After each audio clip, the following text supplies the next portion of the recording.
wrong he is? You can't win! 1985 was a huge year for Sylvester Stallone. After the mammoth success that was Rambo First Blood Part 2, which was released on May 22, 1985, Sly followed up that potent jab with a just as powerful cinematic right cross called Rocky IV, which was released on November 27, 1985, and man, did that film mark me as a kid. It was the first Rocky movie that I saw on the big screen after my dad gave up on seeing Rocky III when he couldn't find parking. Damn you, Pops. Daddy thinks you're the best boy in the world. That daddy loves you. It was the Rocky movie made for my generation. Yes, a child of the 80s bombarded by MTV. I want my MTV. And I'll always remember my dad not caring for it due to the change in style and tone compared to the previous entries. On my end, I lapped it up like a lapdog running out of laps. I so wanted to be Ivan Drago, which led to me training with my cheapo Weider weights set on the film's soundtrack, namely Training Montage and War by Vince DiCola, who took over for Bill Conti on the sequel after Conti went on to score Karate Kid Part 2 instead. And of course, Burning Heart by Survivor. It takes a burning heart. In the burning heart, just about to burst. Who had also composed the song Eye of the Tiger for Rocky III. Stallone has recently released the director's cut of the picture, which beefs up the character development and eliminates the more kitsch aspects of the theatrical cut, going for a more grounded vibe. I enjoyed this new cut, but prefer the original version. It runs smoother, is tighter, and more engaging on the whole.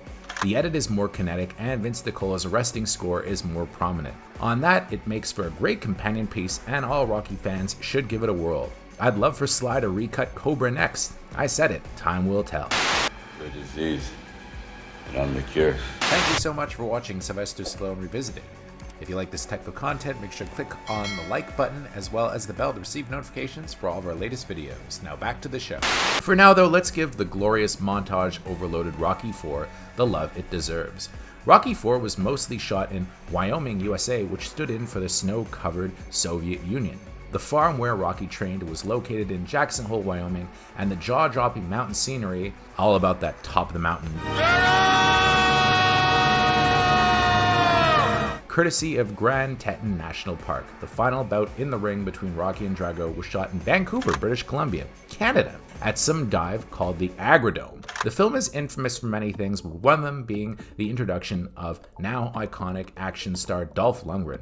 Although Dolph had appeared in a tiny role in the James Bond film A View to a Kill, which also came out in 1985, and co-starred his then-girlfriend Grace Jones, Rocky IV truly put him on the map. Dolph was actually passed on by the casting director at first due to his towering height. Ivan Drago, since that tragedy in Las Vegas and the death of Apollo Creed, has been re-nicknamed Death from Above. But eventually he managed to meet Stallone in person, who advised him to gain some muscle if he wanted the role. Dolph did just that, and he beat out about 8,000 other chumps to lock the part. Word has it was Dolph's idea to have Drago speak very little in the film to contrast Rocky's previous, more verbal opponents Apollo Creed and Clubber Lang.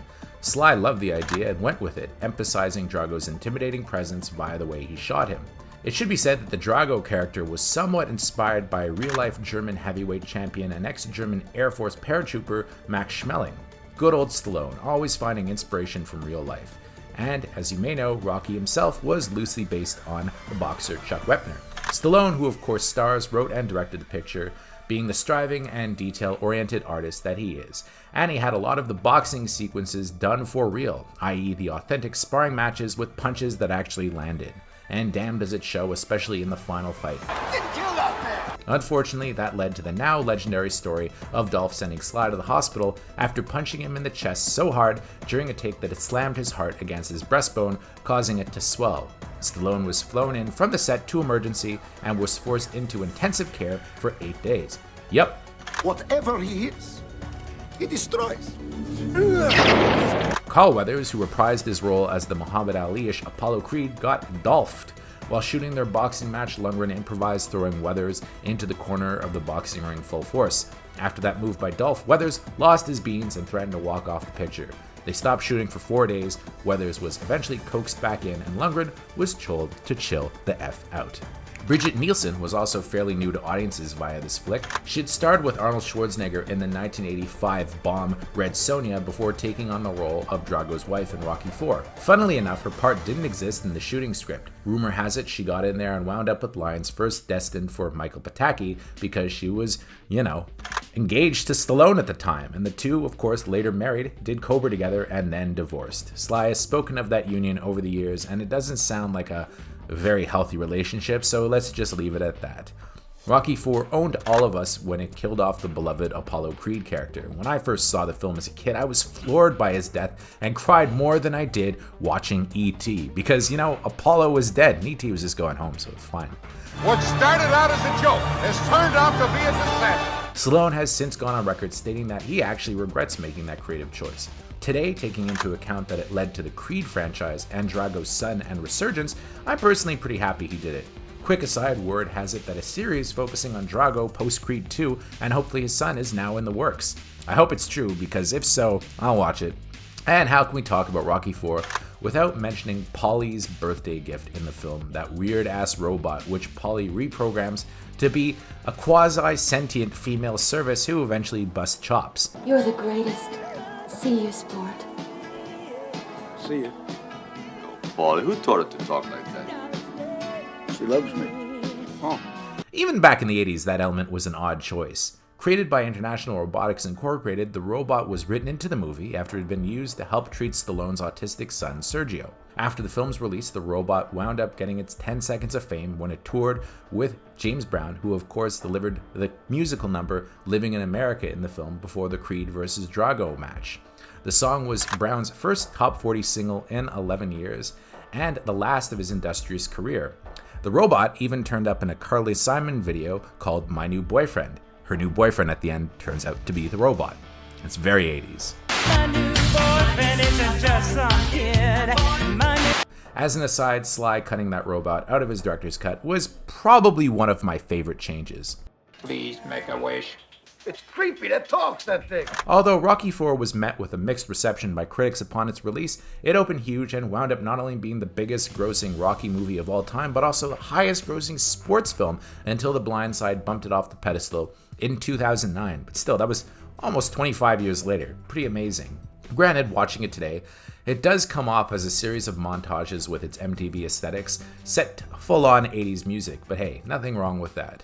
The grounded style of Rocky 1 and 2 are totally absent, and the more stylized tendencies that Stallone displayed in Rocky 3, which he also directed, were gunned up in full force here.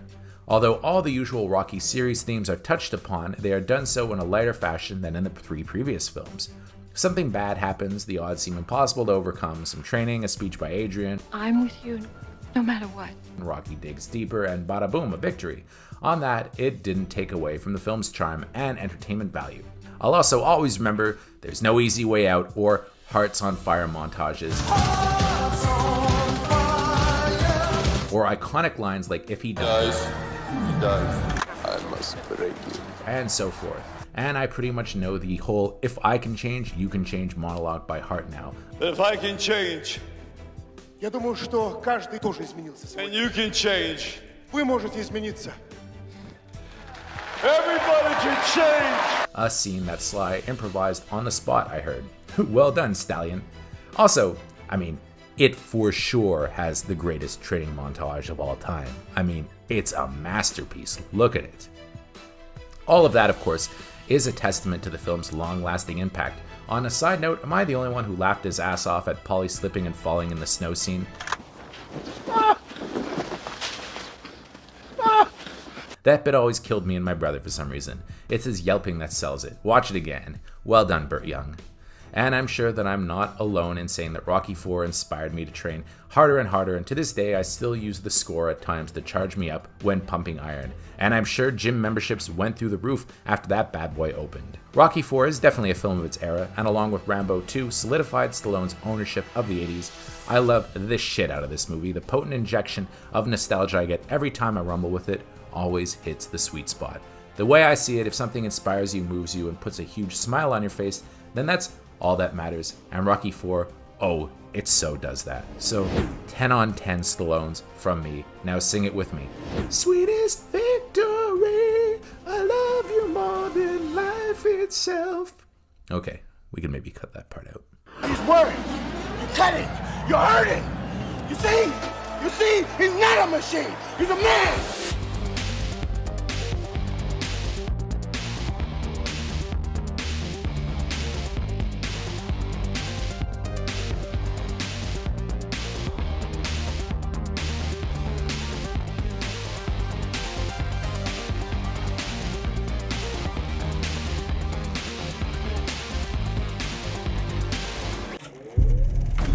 I want you to hit me as hard as you can. One of the most interesting projects to emerge from COVID-19 has got to be Rocky vs. Drago, Sylvester Stallone's 35th anniversary director's cut of Rocky IV. While beloved by fans, Rocky IV has always been seen by many as kind of comic book-like, the fantasy compared to the realism of the early Rocky films, or indeed the ones that followed it, including the Creed series.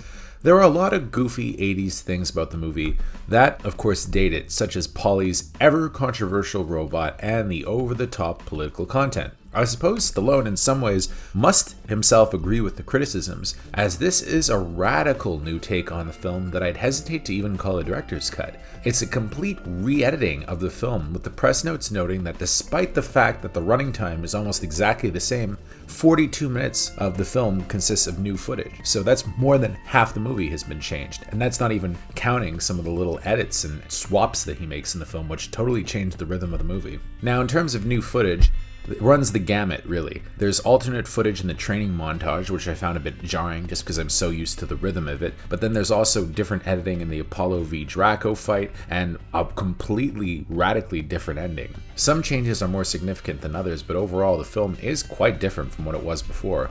Most notably, it's a lot less fantasy-driven than the original. The movie now starts with an extended recap of Rocky III, complete with an excised song from the Rocky IV soundtrack, Sweetest Victory by Touch, which, of course, ended up on the CD but was never in the film. And it really does fit right in. From there, it goes directly to Apollo in the pool with his dog, seeing Drago and the Soviet Union's challenge to Rocky on TV. Everything involving Paulie's birthday, including the robot, and then Adrian's anniversary surprise are gone. In fact, there's a lot less footage with the family in this version, although Adrian has a couple of really strong scenes that were cut originally. All of this really keeps the focus of the first half hour of the film tight on Rocky and Apollo's relationship, with alternate scenes being used to show Apollo asking Rocky to back him up on his fight with Drago. And of course, Rocky tries his best to talk him out of it, but especially Adrian. There's that scene in the theatrical cut of Rocky IV where Adrian kind of gets up and goes to the kitchen because she's upset. Here, Rocky actually follows her to the kitchen and she discusses with him how foolish she thinks Apollo is being and how she really hopes that he doesn't hurt himself.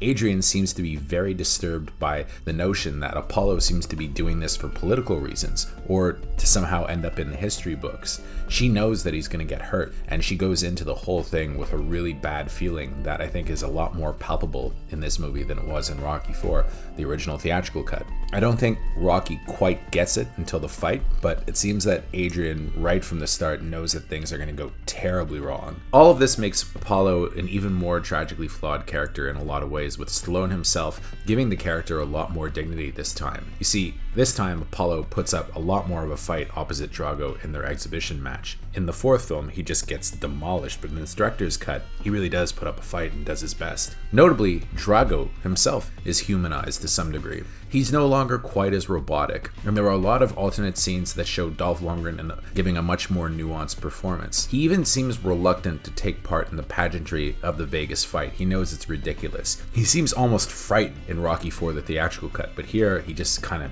knows that this is a disaster and that it's not really what he's into. He fights for himself, not for the Soviet Union, and I think that that aspect of the film comes through a lot more strongly in the director's cut. The second half of the film is a little bit more familiar, with Stallone hanging on to a lot of the Vince DiCola score, although some much better Bill Conti cues have been subbed in for a few important scenes, including Apollo's funeral, which I always had really weird music the first time. And of course, he keeps all of the famous montages, which include those classic songs such as Robert Robert Tepper's No Easy Way Out, John Cafferty's Hearts on Fire, and of course the Vince DiCola training montage, plus Burning Heart by Survivor. All of that stuff is left intact. It's still not that different of a movie, with the MTV editing having more or less been left alone, but then there are some really weird, smaller changes that he makes to the training montage in particular, where he subs out alternate takes, and it kind of throws off the rhythm only because I'm so used to the way it was. I mean, I've probably seen that training montage about 1,000 times. You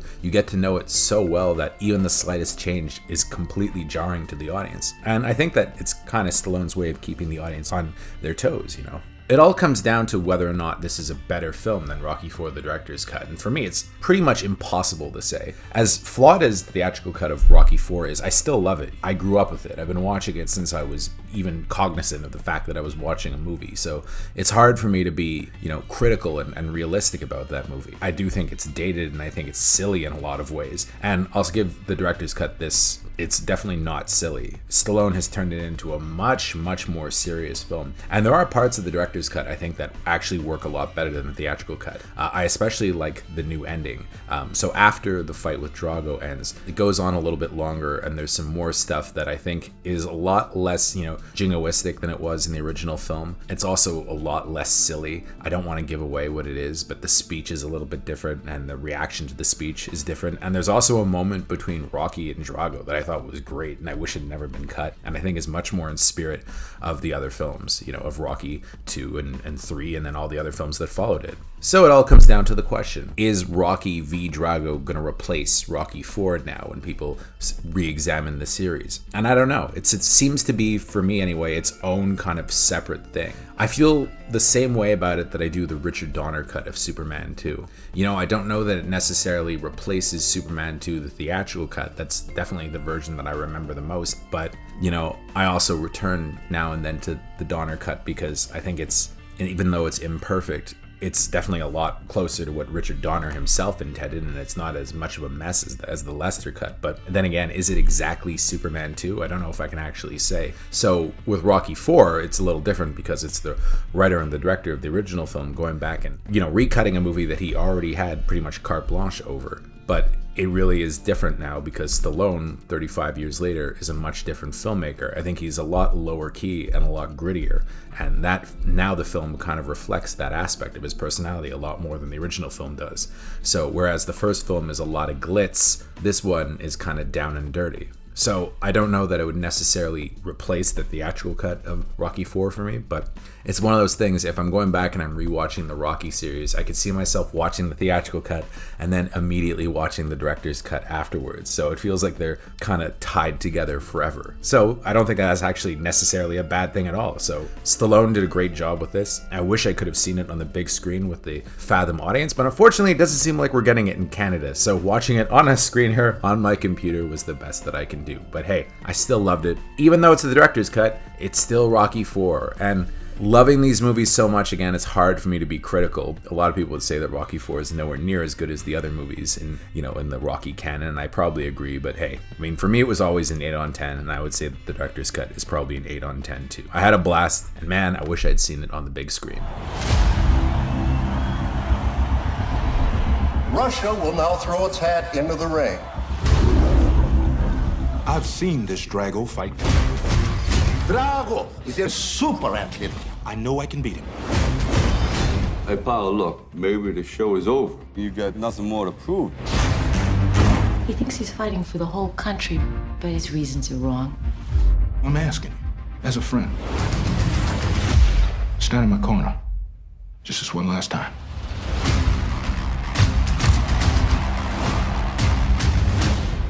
I did not come here to lose.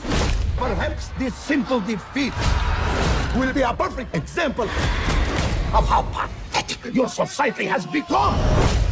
You're my friend. I should stop this fight. Hey, don't do this to me. Apollo is down. I cannot be defeated. Somebody get a doctor in here. Soon, whole world will know my name. Drago. Drago. I let it happen. I gotta take everything he's got.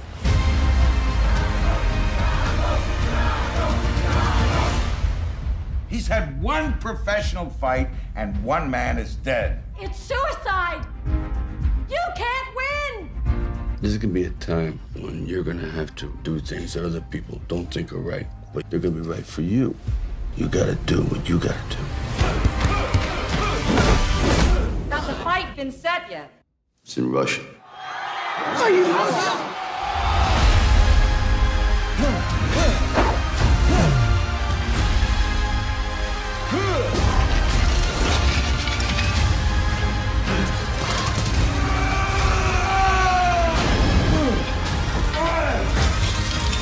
All your strength, all your power, all your love, everything you've got. You know what to do. Do it.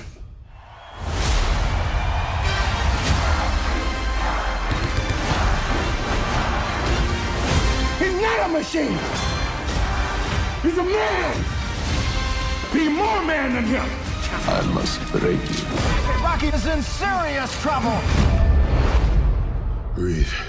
Don't be scared.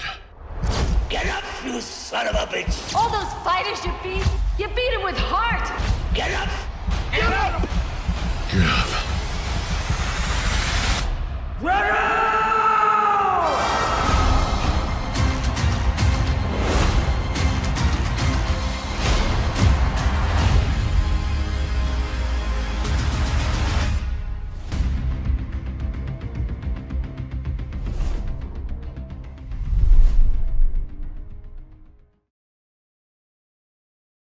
Thank you for clicking on our video, everybody. If you like what you saw here, please make sure you like the video and subscribe and share with your friends who like this sort of content. JoBlo was created by movie fans for movie fans, and we appreciate your support.